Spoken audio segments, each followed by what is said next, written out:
All right, so now we're just going to get a little bit more complicated with our simplifying. Remember, you will need to factor anything that can be factored first and then cancel. So looking at number 1, we can actually factor out a 9 from the numerator, and we can also take out an x cubed. That's your greatest common factor.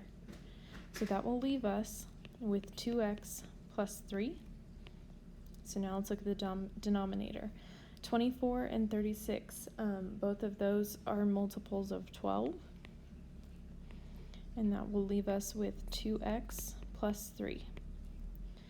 Now let's see what we can cancel. So the 2x plus 3 is cancel. 9 and 12 are both multiples of 3. So 3 goes into 9 3 times. 3 goes into 12 4 times. So what we have left over is 3x cubed over 4.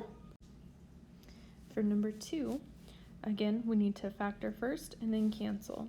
So the numerator, what two numbers can multiply to negative 72, but add to negative 1? And your numbers are negative 9 and 8. So this will factor into p minus 9 and p plus 8. Now let's look at the denominator. This is actually a Berry method, or Berry or box method factoring. So whenever I'm going to do the factoring up here.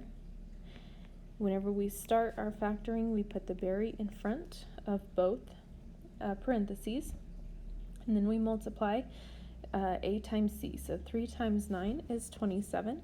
I need two numbers that will multiply to 27, but add to negative 28. My numbers are negative 27 and negative 1. So I'm going to plug those in. Now I need to factor out a 3 from one of those. So I can take it out of the first one, and I get p minus 9, and then I leave the second one alone, and you eat your berry. So your factored form is p minus 9 and 3p minus 1. Now what can you cancel? We can cancel the p minus 9. So our final answer is p plus 8 over 3p minus 1.